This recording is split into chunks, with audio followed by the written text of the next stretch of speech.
pour renseigner sur le parcours de tous ceux qui voudraient visiter le site. Voilà. Ils doivent nous dire où ils ont été depuis les 2 dernières semaines, voire les derniers mois, les pays, les régions où ils ont visité. Après ça, ils doivent nous dire est-ce qu'ils présentent des symptômes.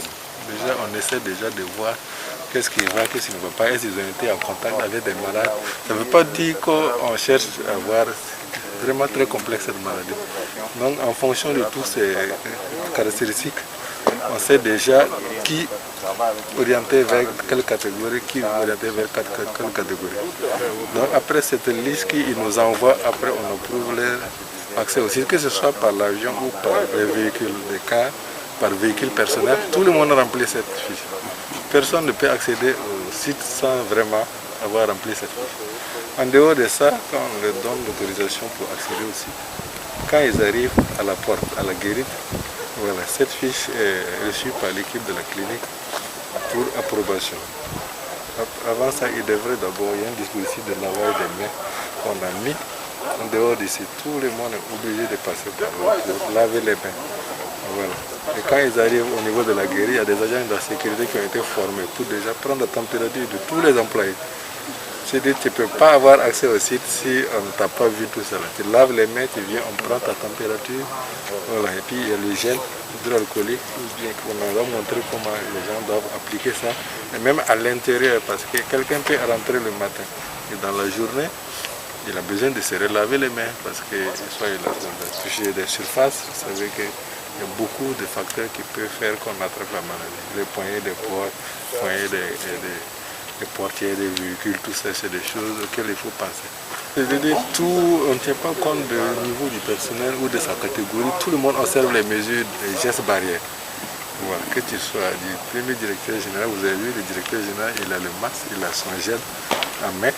Avant de rentrer dans la mine, il va descendre laver les mains, comme tout le monde. Il n'y a pas de je suis le directeur, je suis le manœuvre, tout le monde, les gestes, c'est pour tout le monde, parce que la maladie ne choisit pas. Elle ne va pas choisir. Et voilà. Donc, dès qu'il y a un petit problème, on alerte la clinique et nous on vient voir ce qui se passe. Voilà. Et on a mis un conteneur d'isolement pour les cas suspects jusqu'à présent. Touche du bois, on n'a pas encore de cas suspects sur le site. C'est-à-dire des gens qui présentent des signes qui peuvent orienter vers la maladie. On n'a pas encore ces cas suspects. Et même les gens qui viennent, on les met d'abord, on les garde dans leur chambre. On surveille les températures matin soir pour les demander à chaque fois est-ce que ça va, est-ce que tu ne commences pas à tousser. Ça fait qu'on est très regardant sur ces choses.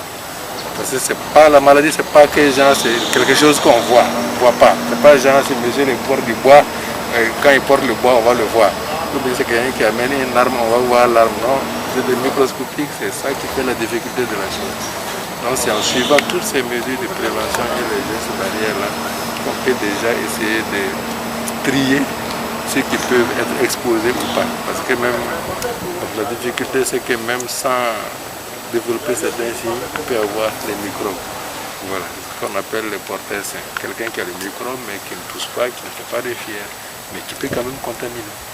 Donc déjà, même si j'ai le microbe, je me lave les mains, même si par maladresse j'ai touché quelqu'un et qu'il est parti laver ses mains, il va éliminer des microbes de façon naturelle, il ne va pas s'infecter. Voilà.